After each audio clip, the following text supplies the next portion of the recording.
आज सुंदर कांड का चौथा सर्ग सुनाती हूँ, जिसमें हनुमान जी का लंकापुरी एवं रावण के अंतःपुर में प्रवेश करना है। इच्छा अनुसार रूप धारण करने वाली श्रेष्ठ राक्षसी लंकापुरी को अपने पराक्रम से परास्त करके महातेजस्वी, महाबली, महान सत्वशाली वानर शिरोमणि कपि कुंजर हनुमान बिना दरवाजे के ही रात में चार दीवारी फांद गए और लंका के भीतर घुस गए। कपिराज सुग्रीव का हित करने वाले हनुमान जी ने इस तरह लंकापुरी में प्रवेश करके माने शत्रुओं के सिर पर अपना बायां पैर रख दिया।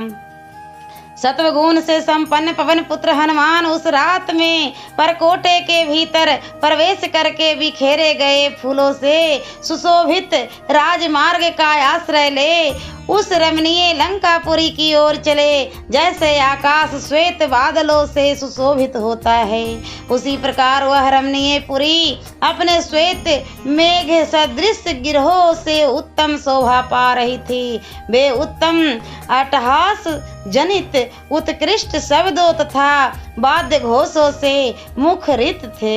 उनमें वज्रों तथा आकुंसों के चिन्ह अंकित थे और हीरे के बने हुए झरोखे उनकी शोभा बढ़ाते थे।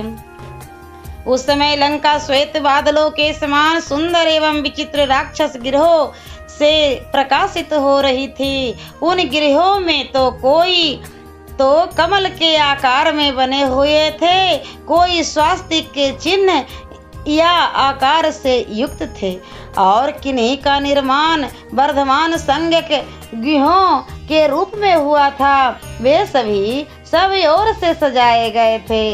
वानर राज सुग्रीव का हित करने वाले श्रीमान हनुमान श्री रघुनाथ जी की कार्य सिद्धि के लिए विचित्र पुष्पमय आभरणों से अलंकृत लंका में विचरने लगे। उन्होंने उस पुरी को अच्छी तरह देखा और देखकर प्रसन्नता का अनुभव किया। उस कपि श्रेष्ठ ने जहाँ तहाँ एक घर से दूसरे घर पर जाते हुए विविध आकार प्रकार के भवन देखे तथा हृदय, कंठ और मूर्धा इन तीनों स्थानों से निकलने वाले मंद, मध्यम और उच्च स्वर से विभूषित मनोहर गीत सुने। उन्होंने स्वर्गीय अप्सराओं के समान सुंदरी तथा काम वेदना से पीड़ित कामिनियों की करधनी और पायजेबों की झनकार सुनी। इसी तरह जहाँ तहाँ महामनस्वी राक्षसों के घरों में सीढ़ियों पर चढ़ते समय स्त्रियों की कांची और मंजरी की मधुर ध्वनि तथा पुरुषों के ताल ठोकने और गरजने की भी आवाजें उन्हें सुनाई दी। राक्षसों के घरों में बहुतों को तो उन्होंने वहाँ मंत्र जपते हुए सुना और कितने ही निशाचरों को स्वधाय में तत्पर देखा। कई राक्षसों को उन्होंने रावण की स्तुति के साथ गर्जना करते और निशाचरों की एक बड़ी भीड़ को राजमार्ग रोककर खड़ी हुई देखा।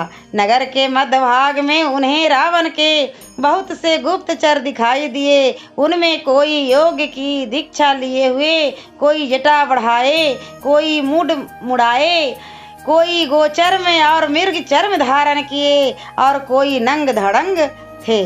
कोई मुट्ठी भर कुशों को ही अस्त्र रूप से धारण किए हुए थे।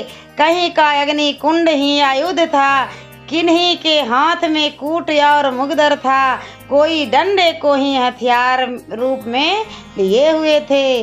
किन्हीं के एक ही आंख थे तो किन्हीं के बहुरंगे थे। कितनों के पेट और स्तन बहुत बड़े थे, कोई बड़े विकराल थे, किन्हीं के मुंह टेढ़े थे, कोई विकट थे तो कोई बौने।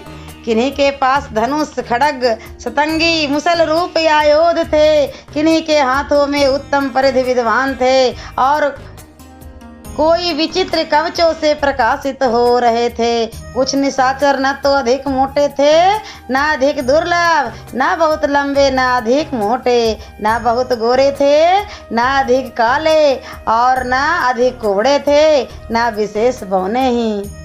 कितने ही राक्षस तीखे शूल और वज्र लिए हुए थे, वे सब के सब महान बल से संपन्न थे। इनके सिवा कपिवर हनुमान ने 1,00,000 राक्षस सेना को राक्षस राज रावण की आज्ञा से सावधान होकर नगर की मध्य भाग की रक्षा में संलग्न देखा। वे सारे सैनिक रावण के अंतःपुर में अग्रभाग में स्थित थे। रक्षक सेना के लिए जो विशाल भवन बना था, उसका फाटक बहुमूल्य स्वर्ण द्वारा निर्मित हुआ था। उस और अच्छा भवन को देखकर महाकपि हनुमान जी ने राक्षस राज रावण के सुप्रसिद्ध राजमहल पर दृष्टिपात किया, जो त्रिकुट पर्वत के एक शिखर पर प्रतिष्ठित था। वे सब ओर से श्वेत कमलों द्वारा अलंकृत खाइयों से घिरा हुआ था। उसके चारों ओर बहुत ऊंचा परकोटा था, जिसने उस राजभवन को घेर रखा था। वह दिव्य भवन स्वर्गलोक के समान मनोहर था और वहां संगीत आदि के दिव्य शब्द गूंज रहे थे। सहस्रों महापराक्रमी निशाचर राक्षस राज के उस महल की रक्षा करते थे। उस गुप्त भवन में भी कपिवर हनुमान जी जा पहुँचे। तदंतर जिनके चारों ओर सुवर्ण एवं जम्बू नद का परकोटा था, जिसका ऊपरी भाग बहुमूल्य मोती और मणियों से विभूषित था तथा अत्यंत उत्तम काले अंगुरु एवं चंदन से जिसकी अर्चना की जाती थी, रावण के उस अंतःपुर में हनुमान जी ने प्रवेश किया। सियावरे रामचंद्र की जय। और मैं अगले वीडियो में सुंदरकांड का 5वां सर्ग सुनाऊंगी।